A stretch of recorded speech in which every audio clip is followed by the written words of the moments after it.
Hello guys, আজ আমি explain করব new K drama Serendipity Embrace episode 1। এপিসোডের শুরুতে আমরা মেল লিডকে দেখি যার নাম ক্যাং হো ইয়ং, আর তার সাথে তার আঙ্কেল ছিল যার নাম মিস্টার বেক। মিস্টার বেক ক্যাং হোকে একটি ঘর দেখায় আর বলে তুমি এবার থেকে এখানেই থাকবে, কিন্তু বাড়িটি তোমার কাছে আনকমফোর্টেবল নয় তো? ক্যাং হো বলে না, বাড়িটি অফিসের কাছে থাকায় আমি এখানেই থাকবো। মিস্টার বেক বলে তুমি 10 বছর পর আমেরিকা থেকে কোরিয়াতে ব্যাক এসেছো, আমার মনে হয় না তুমি যে কাজের জন্য এসেছো সেই 10 দিনে শেষ হবে, আরো বেশি সময় লাগতে পারে, তো তোমার বন্ধুদের সঙ্গে তোমার দেখা করা উচিত। তখন ক্যাং হো বলে আমার কোনো বন্ধু নেই। মিস্টার বেক বলে ঠিক আছে, রাতের ডিনার একসাথে করি। ক্যাং হো বলে না, রাতে আমার অন্য প্ল্যান আছে। মিস্টার বেক বলে তোমার কোনো বন্ধু নেই অথচ রাতে কোনো প্ল্যান আছে, কোনো মেয়ের চক্কর নয় তো? ক্যাং হো বলে না, এমন কোনো ব্যাপার না, আসলে আমার একটি কাজ আছে রাতে, এজন্য আমি যেতে চাই। ক্যাং হো রেডি হয়ে একটি রেস্টুরেন্টে এসে বসে থাকে। তখন আমাদের ড্রামার ফিমেল লিড চলে আসে যার নাম হানজু। হানজু ক্যাং হোর কাছে আসে আর বলে তুমি কি এখানে ব্লাইন্ডের জন্য এসেছো? আমার নাম হানজু আর আমি হাইজিনের ফ্রেন্ড হই। ওরা সামনাসামনি বসেছিল আর তাকে দেখে ক্যাং হো একটু অবাক হয়ে যায় আর তাকে দেখতেই থাকে আর তার পাস্টের সিন অর্থাৎ স্কুল জীবনের সিন মনে করতে থাকে, যেখানে আমরা দেখতে পাই হানজু ক্যাং হোকে লেটার দিচ্ছিল আর স্কুলের সবাই তাদেরকে দেখছিল। প্রেজেন্টে ক্যাং হো হানজুকে ডাক দিয়ে বলে হানজু তুমি। তখনই ওখানে একটি মেয়ে চলে আসে যার নাম মিসো। মিসো হংজুর কাছে এসে বলে আমার নাম মিসো আর আমি জোসেফের বোন হই। এটা দেখে হংজু বুঝতে পারে যে সে ভুল জায়গায় বসে রয়েছে, আসলে তার সাথে ক্যাং হোর দেখা করার কথা নাই, অন্য একজনের দেখা করার কথা ছিল। তারপর হংজু উঠে ওয়েসলেটের কাছে আসে যার সাথে হংজুর দেখা করার কথা ছিল, আর মিসো ক্যাং হোর সাথে বিজনেসের ব্যাপারে কথা বলছিল, কিন্তু ক্যাং হোর পুরো মনোযোগ হংজুর উপরেই ছিল।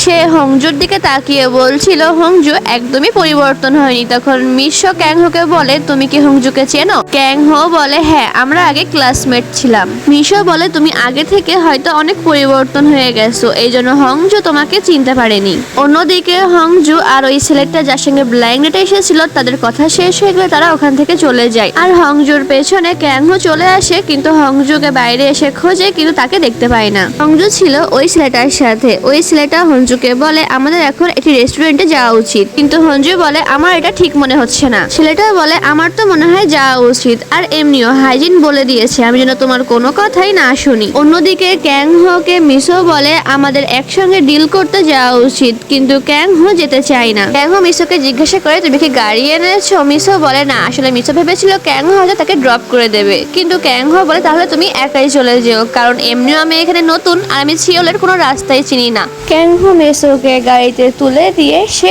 ওখান থেকে চলে আসে। এর পরের সিনে আমরা ক্যাং হোকে রাতে দেখি সে কোথাও যাচ্ছিল, তখন তার বন্ধু তাকে কল দেয় যার নাম জোসেফ। জোসেফ তাকে বলে তুমি ওই মেয়েটিকে কেন ডাম্প করলে? মেয়েটি কত সুন্দর আর তার পরিবারের ব্যাকগ্রাউন্ডও অনেক ভালো। ক্যাং হো বলে এমনি, আমার তার প্রতি কোনো ইন্টারেস্ট ছিল না। তারপর তারা বিজনেসের ব্যাপারে কথা বলে।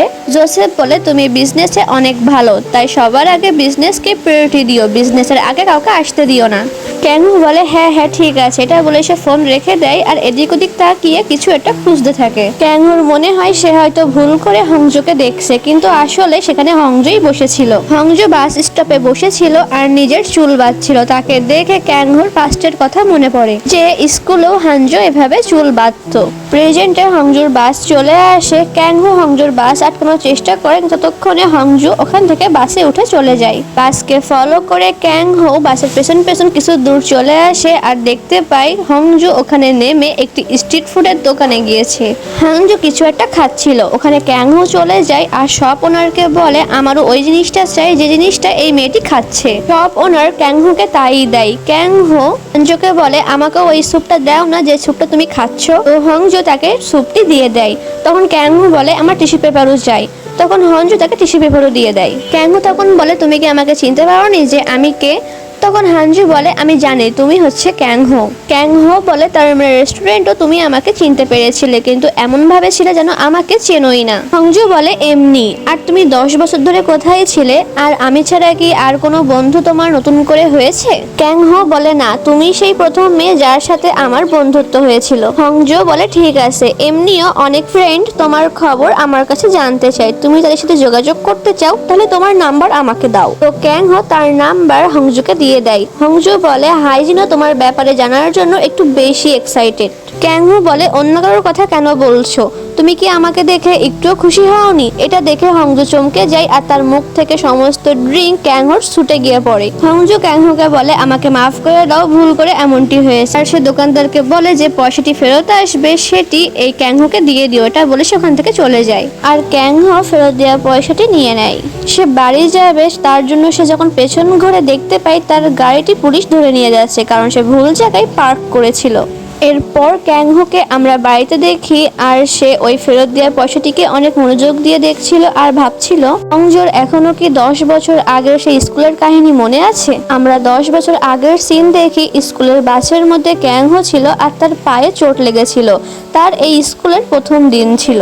ক্যাংহো বাস থেকে নামতেই যাচ্ছিল, তখন ড্রাইভার তাকে বলে বাসের মধ্যে যে আরেকটি মেয়ে আছে তাকে ডেকে তুলে নিয়ে যাও। ক্যাংহো বলে কিন্তু আমি তাকে চিনি না। ড্রাইভার বলে তো কি হয়েছে, তোমরা তো একই স্কুল থেকেই, তাই না? আর ওই মেয়েটি ছিল হংজু। ক্যাংহো হংজুকে ওঠানোর চেষ্টা করে আর হংজু উঠেও যায়। তারা একসাথে স্কুলে আসছিল। হংজু দেখতে পায় সব স্টুডেন্টরা লেট করে এসে তাদেরকে পানিশমেন্ট দেওয়া হচ্ছে। পানিশমেন্টের ভয়ে হংজু ক্যাংহোকে সাহায্য করে। সে ক্যাংহোকে কি বলে যেহেতু আমরা একই স্কুলে তাই আমাদেরকে একে অপরকে সাহায্য করা উচিত, তাই না? ক্যাংহোকে হংজু ধরে নিয়ে স্কুলের ভিতরে যখন ঢুকতে যাচ্ছিল টিচার থেকে জিজ্ঞাসা করে তোমাদের আজকে লেট হলো কেন? তখন হংজু বলে আমার ফ্রেন্ডের আমার সাহায্যের দরকার ছিল। ক্যাংহো বলে আমি তো আজকে এই মেয়েকে এই প্রথম দেখলাম। হংজু বলে তুমি আমার সাথে একদমই লয়াল নাও, তুমি এরকম কেন করছো? তখন ক্যাংহো তার নেম প্লেট ঢাকে আর বলে বলো তো আমার নাম কি? কিন্তু হংজু তার নাম বলতে পারে না। ক্যাংহো বলে তুমি আমার নাম পর্যন্ত জানো না, তো আমি তোমার সাথে লয়াল কিভাবে হব? এটা বলে টিচার হংজুকে পানিশমেন্ট দেয় আর ক্যাংহোকে যেতে দেয়। টিচার যখন হংজুকে পানিশমেন্ট দিয়েছিল তখন ক্যাংহো পেছন দিকে তাকায় আর হেসে চলে যায়। ক্যাংহো ক্লাসে বসেছিল আর দেখতে পায় তার ব্যাগে একটি নোবেল রয়েছে, যেটা তার ছিল না, আসলে হংজু তার ব্যাগে ঢুকিয়ে দিয়েছিল। ক্যাংহো নোবেলটিকে দেখতে থাকে আর দেখতে পায় নোবেলের রাইটার হচ্ছে জনহো। টিচার ক্যাংহোকে একটি ম্যাথ সলভ করতে দেয় আর ক্যাংহো ম্যাথটি সলভও করে। তার জন্য টিচার ক্যাংহোর অনেক প্রশংসা করে। ক্যাংহো জানলা দিয়ে বাইরের দিকে তাকায়, তখন দেখতে পায় হংজু বসে আছে। হংজু উঠে দাঁড়িয়ে চলে আসতে লাগলে সে ক্যাংহোকে দেখতে পায় আর ক্যাংহোকে ইশারা দিয়ে হাই বলে। তখন ক্যাংহো তার দিকে তাকিয়ে মিষ্টি হাসি দেয়। ক্যাংহো প্রেজেন্টে বসে এসব কথা ভাবছিল। প্রেজেন্টে ক্যাংহো ওই কয়েনটির দিক তাকিয়ে থাকে আর বলতে থাকে হংজু তো আমার নাম্বার নিয়ে নিল কিন্তু এখনো পর্যন্ত কোনো কল বা মেসেজই দিল না। ক্যাংহো হংজুর মেসেজের অপেক্ষা করে কিন্তু হংজু করে না। আমরা দেখতে পাই হংজু তার স্কুল ফ্রেন্ড হাইজিনের সাথে কথা বলছিল। সে হাইজিনকে ক্যাংহোর কথা বললে হাইজিন অনেক খুশি হয়ে যায়। হাইজিন হংজুকে বিভিন্ন প্রশ্ন জিজ্ঞাসা করে, সে কি বিবাহিত, সে কি অনেক হ্যান্ডসাম হয়ে গিয়েছে, সে কেমন দেখতে? তখন হংজু বলে আমি তো জানি না সে বিবাহিত কিনা, কিন্তু সে আগের মতোই আছে। আর তুমি তো আজ সারা রাত ঘুমাতে পারবে না কারণ তোমার প্রথম প্রেম ফিরে এসেছে। অর্থাৎ হাইজিনের প্রথম প্রেম ছিল ক্যাংহো। তারপর আমাদেরকে স্কুলের সিন দেখানো হয় যেখানে হাইজিন আর হংজু বসেছিল। হাইজিন হংজুকে বলছিল আজকাল আমার পড়াশোনায় একদমই মন বসে না। হংজু বলে এমন ব্যাপার নয় তো যে তোমার কারোর উপরে প্রেম হয়ে গিয়েছে? হাইজিন বলে হ্যাঁ, আর সেই ছেলেটি এখন তোমার পেছনে। হংজু পেছন দিকে তাকিয়ে দেখতেই যাচ্ছিল। তখন হাইজিন বলে তুমি এভাবে দেখো না, এভাবে দেখলে আমাদের উপরে সন্দেহ করতে পারে। কিন্তু হংজু তাও দেখে আর দেখতে পায় এ তো ওই ছেলেটি যার জন্য হংজুকে পানিশমেন্ট পেতে হয়েছিল। হাইজিনকে বলে তোমার এই ছেলেটিকে পছন্দ হয়েছে? হাইজিন বলে দেখো তো এই ছেলেটি কি সুন্দর হ্যান্ডসাম, কি সুন্দর ডিসেন্ট। হংজু বলে আচ্ছা ঠিক আছে, তোমার যদি এই ছেলেটিকে পছন্দ হয় তাহলে আমার কোনো সমস্যা নেই। হাইজিন হংজুকে বলে আমার কি তাকে বলে দেওয়া উচিত যে আমি তাকে পছন্দ করি? হংজু বলে হ্যাঁ হ্যাঁ নিশ্চয়ই। তারপর হংজু হাইজিনের তরফ থেকে লেটারটি নিজেই লেখে আর লেটারটি হাইজিনকে দেওয়ার জন্য সে হাইজিনের কাছে যায়। তারা দুজন লেটারটি দেওয়ার জন্য আসে, কিন্তু হাইজিন বলে আমাকে দিয়ে হবে না, প্লিজ আমার লেটারটি তুমি ওকে দিয়ে দিও। কিন্তু হংজু এতে রাজি হয় না। তখন হাইজিন হংজুকে বলে তুমি যদি আমার হয়ে এটা করে দাও তাহলে আমি তোমাকে জনহুর অ্যাড্রেস দিয়ে দেবো। হংজু বলে ঠিক আছে। তারপরে হংজু লেটারটি নিয়ে ক্যাংহোকে দিয়ে দেয় আর সকল বাচ্চারা দেখছিল। কিন্তু হংজু ক্যাংহোকে বলে দেয় যে আমার ফ্রেন্ড তোমাকে পছন্দ করে আর এই লেটারটি তার পক্ষ থেকে আমি এনেছি। সকালে আমি তোমার ব্যাগে একটি বই দিয়েছিলাম, এই লেটারের উত্তর তুমি ওই বইয়ের মধ্যে করে আমার কাছে পাঠিয়ে দিও। এটা বলে সে ওখান থেকে চলে যায়। এরপর আমাদেরকে প্রেজেন্টের সিন দেখা দেখানো হয় যেখানে হাইজিন হঞ্জুকে তার ডেটের ব্যাপারে জিজ্ঞাসা করছিল। হাইজিন বলছিল ছেলেটি কিন্তু ভালোই আছে। হঞ্জু বলছিল হ্যাঁ হয়তো ভালো আছে, কিন্তু ওই ব্যাপারে আমার কথা বলতে ইচ্ছা করছে না। পরের সিনে আমরা ক্যাংহোকে তার অফিসে দেখি। সেখানে মিস্টার বেক আসে আর সবার সাথে ক্যাংহোকে পরিচয় করিয়ে দেয়। ক্যাংহো সবাইকে বলে যতগুলো রো কেস আছে অফিসে সবগুলো আমার কাছে পাঠিয়ে দাও আর বাকিগুলো হেড অফিস দেখে নেবে। এটা বলে সে অফিস রুম থেকে বাইরে বের হয়ে যায়। মিস্টার বেক আসে আর বলে তুমি এটা কি করলে, একবার তো আমার কাছে শুনতে পারতে, এখন তো দেখছি তুমি তোমার মায়ের মতোই হয়ে গিয়েছো। ক্যাংহো বলে এমন কোনো বিষয় না, আমি এখানে আসার আগেই এই ব্যাপারে অনেক ভেবেছিলাম। ক্যাংহো তার ফোন চেক করছিল। মিস্টার বেক বলে এমন সিচুয়েশনে তুমি কার জন্য ফোনের ওয়েট করছো? ওই মেয়েটার যার সাথে তোমার গতকাল রাতে দেখা হয়েছিল। মিস্টার বেক বলে তোমার বিজনেস ট্রিপের সময় আরো বাড়ানো উচিত যাতে আমরা একসাথে মিলে সব সমস্যার সমাধান করতে পারি। মিস্টার বেকের কাছে কারোর কল আসে। বেক ক্যাংহোকে বলে গতকাল রাতে যে গাড়ি তোমাকে দিয়েছিলাম সেটি আমাকে দাও, আমাকে কোথাও যেতে হবে। ক্যাংহো চাবি তো দিয়ে দেয় কিন্তু বলে গাড়িটি এখন পুলিশের আন্ডারে রয়েছে। মিস্টার বেক বলে কেন? ক্যাংহো বলে কারণ আমি গাড়িটিকে ভুল জায়গায় পার্ক করেছিলাম। মিস্টার বেক বলে কিন্তু তুমি এমন কেন করেছিলে? ক্যাংহো বলে কারণ আমার স্কুলের ফ্রেন্ডের সঙ্গে দেখা হয়ে গিয়েছিল আর আমি তার সাথে কথা বলছিলাম। এটা শুনে মিস্টার বেক অনেক খুশি হয়ে যায় আর বলে তোমার ওই ফ্রেন্ড কি দেখতে অনেক সুন্দর? কি তোমার এক্স ছিল নাকি তোমার প্রথম প্রেম ছিল? কিন্তু ক্যাংহো কিছুই বলে না, চুপ করে থাকে। তখন মিস্টার বেক বলে তার মানে আমার আন্দাজ ঠিক আছে, সে হলো তোমার প্রথম প্রেম, তাই তো? তারপর ক্যাংহোর কাছে একটি আননোন নাম্বার থেকে কল আসে। সে কলটি অনেক এক্সাইটেড হয়ে রিসিভ করে। ওই পাশ থেকে বলে আমি হাইজিন, তুমি কি আমাকে চিনতে পেরেছো? আমরা একসঙ্গে স্কুলে পড়তাম। আমি জানতে পেরেছি তুমি 10 বছর পর কোরিয়াতে ব্যাক এসেছো। ক্যাংহো বলে সব তো ঠিকই আছে, কিন্তু তুমি আমার নাম্বার পেলে কোথায়? হাইজিন বলে তুমি গতকাল হংজুর সাথে দেখা করেছিলে আর হংজুই তোমার নাম্বার আমাকে দিয়েছে। জিজ্ঞাসা করে তুমি কি বিবাহিত? কিন্তু ক্যাংহো বলে না। এটা শুনে হাইজিন অনেক খুশি হয়ে যায় আর খুশি হয়ে সে হংজুর সাথে কথা বলতে আসে। আর দুইজন এই ব্যাপারে কথা বলতে থাকে। ক্যাংহো ফোনের ভিতরে শুনতে পাই যে হংজু কথা বলছে। তখন ক্যাংহো হাইজিনকে জিজ্ঞাসা করে হংজু কি তোমার পাশে রয়েছে? হাইজিন বলে হ্যাঁ। তো হাইজিন তাকে বলে আমরা একটি ওয়েলকাম পার্টি দিতে চাচ্ছি আর তোমার একটি বন্ধু তোমার সঙ্গে দেখা করবে, তুমি কি আসতে পারবে? ক্যাংহো বলে ঠিক আছে। তখন হাইজিন তাকে বলে দেয় কোথায় আসতে হবে। ক্যাংহো রেডি হতে লাগে, কিন্তু মিস্টার বেক বলে ভালো করে রেডি হয়ে যেও, যতই হোক তুমি তোমার প্রথম প্রেমের সঙ্গে দেখা করতে যাচ্ছ। তারপর আমরা সং গিলকে দেখতে পাই যে একটি রেস্টুরেন্ট চালায় আর সে হলো হংজু, হাইজিন আর ক্যাংহোং এর ফ্রেন্ড। তারপর ওখানে হাইজিন চলে আসে, তাকে দেখে সং গিল চমকে যায়। আসলে হাইজিন আগে থেকে অনেক সুন্দর হয়ে গিয়েছে, কিন্তু সে হিল পরে আসায় তার পা কেটে গিয়েছে। সঙ্গিল বলে তোমার এটি পরার দরকার কি ছিল, এমনিও তুমি আগে থেকে অনেক সুন্দর হয়ে গিয়েছো। আর ক্যাংহো কি তোমাকে দেখে চিনতে পারবে? কারণ তুমি প্লাস্টিক সার্জারি করে করে আগে থেকে অনেক বেশি সুন্দর হয়ে গিয়েছো। হাইজিন রেগে যায় আর সঙ্গিলকে জুতো হাতে নিয়ে বলে তুমি এবার থামো। তারপর ওখানে ক্যাংহো চলে আসে, যাকে দেখে অনেক বেশি হ্যান্ডসাম লাগছিল। সঙ্গিল তাকে দেখে হাক করে নেয় আর বলে আমি তোমাকে অনেক মিস করেছি, তুমি তো কাউকে না বলে এখান থেকে চলে গেলে। তারপর হাইজিন হ্যান্ডশেক করার জন্য হাত বাড়াই, ক্যাংহো হাত বাড়াই হ্যান্ডশেক করার জন্য, কিন্তু সে সঙ্গিলকে ইশারায় জিজ্ঞাসা করে এই মেয়েটিকে। তখন ক্যাংহো বলে এটি হলো সেই হাইজিন। হাইজিন তখন বলে আমি আগে থেকে অনেকটা পরিবর্তন হয়ে গিয়েছি, এজন্য হয়তো তুমি আমাকে চিনতে পারোনি। কিন্তু ক্যাংহো হঞ্জুকে খুঁজছিল। সে সবাইকে জিজ্ঞাসা করে হঞ্জু কোথায়। আমরা হঞ্জুকে দেখতে পাই যে আসতেই যাচ্ছিল, কিন্তু তার ফোনে একটি মেসেজ আসে তার কোম্পানি থেকে যে একটি জিনিস কোনো এক কাস্টমারকে দিতে হবে, তাই তাকে যেতে হবে। হঞ্জু তার কাজে চলে যায় আর ওইদিকে আমরা দেখতে পাই হাইজিন অনেকটা বেশি নেশা করে ফেলেছিল। ক্যাংহো সঙ্গিলকে জিজ্ঞাসা করে যে ওই প্রফেশনালে কিভাবে আসলো।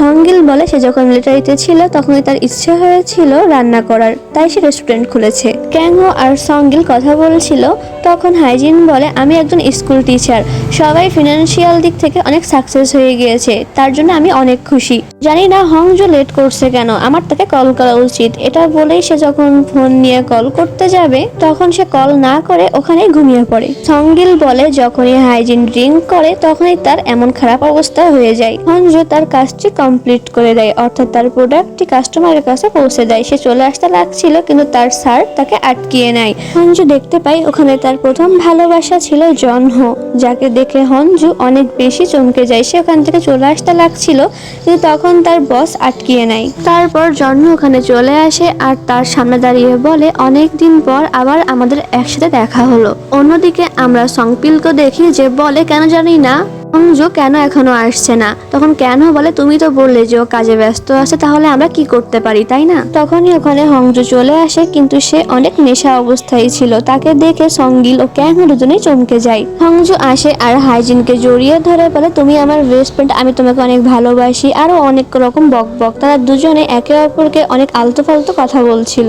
অর্থাৎ আজেবাজে বকছিল। ক্যাং হো এসব দেখে অনেক হাসে। হংজু ওখানে রাখা একটি খাবার খায় যেটি অনেক ঝাল ছিল। সে ঝালের জন্য এদিক ওদিক দৌড়াদৌড়ি করছিল আর বলছিল আমার ঝাল লেগেছে। আর হংজু ফ্রিজের সামনেই বসে পড়ে। তারপর ক্যাং হো হংজুকে জিজ্ঞাসা করে তুমি কোথায় থাকো, আর হংজু তার বাড়ির ঠিকানা বলে দেয়। সঙ্গিল ক্যাং হোকে বলে হংজুর বাড়ি ছিল তোমার পাশে, তাই তুমি হংজুকে বাড়ি পৌঁছে দাও, আর আমি হাইজিনকে বাড়ি পৌঁছে দিচ্ছি। তারপর হংজু বাড়ি আসতে লাগছিল। সে আগে আগে আসছিল আর ক্যান হো তার পেছন পেছন আসছিল। হংজু পড়েই যাচ্ছিল। ক্যান হো তাকে সামলানোর জন্য এগিয়ে আসতে লাগলে হংজু তাকে নিজেই সামলে নেয়। তারপর তারা স্কুলের গেটের সামনে আসে। তখন হংজু ক্যান হোকে বলে তোমার কি মনে আছে আমরা স্কুলে লেট হয়ে গিয়েছিলাম, আমি তোমাকে সাহায্য করেছিলাম কিন্তু তুমি আমাকে সাহায্য করেছিলে না। কেন বলে তুমি শিওর তুমি আমাকে সাহায্য করেছিলে? তখন হংজু বলে হ্যাঁ নিশ্চয়ই। এটি শুনে ক্যান হো অনেক জোরে জোরে হাসতে থাকে। তার হাসি দেখে হংজু বলে আমি আগে যে ক্যান হোকে চিনতাম তুমি সেই ক্যান হো নও। আগের ক্যান হো এভাবে হাসতো না। তার স্মার্ট ব্রেন ছিল ঠিকই, কিন্তু সে একটি ছোট বাচ্চা ছিল। তখন ক্যান হো বলে ও তাই নাকি, আসলে আমি একটি ছোট বাচ্চা ছিলাম, নিজেই জানতাম না। তখন হংজু বলে তুমি হয়তো এর ব্যাপারে জানতে না, কিন্তু তুমি একটি ছোট বাচ্চাই ছিলে। আসলে তারা একে অপরের সাথে মজা করছিল। ক্যাং হো এসব কথা শুনে অনেক জোরে জোরে হাসতে থাকে। ক্যাং হো বলে তোমার সাথে আমার একটি কথা বলার ছিল, কিন্তু হংজু না শুনেই হাঁটা শুরু করে। ক্যাং হো হংজুকে জিজ্ঞাসা করে তুমি এত ড্রিঙ্ক কেন করেছো? বলে তোমার কি মনে আছে স্কুল লাইফে আমি একটি বই তোমার ব্যাগে দিয়েছিলাম যাতে আমি টিচারের বকা না শুনতে হয়। বইয়ে একটি লাইন ছিল প্রথম প্রেম কখনো ভোলা যায় না, আর প্রথম প্রেম ভোলা না গেলেও তার এক্সপায়ার ডেট থাকে, আর তার জন্যই আমাদেরকে কষ্ট পেতে হয়। তারপর হংজু ক্যাং হোকে কিছু ডাম্পলিং দেয় আর বলে এটা ফ্রিজে রেখে খেও। আর হংজু তার বাড়ির উদ্দেশ্যে তার বাড়ির মধ্যে ঢুকে যায়। তখন ক্যাং হো খেয়াল করে এই বাড়িটি হলো সেই বাড়ি যেখানে ক্যাং হো থাকে। ক্যাং হো হংজুর পেছন পেছন আসে। হংজু দরজা খুলতেই লাগছিল, তখন ক্যাং হোর দিকে তাকিয়ে বলে তুমি আমাকে ফলো কেন করছো? আর এখানেই এই এপিসোডটি শেষ হয়ে যায়।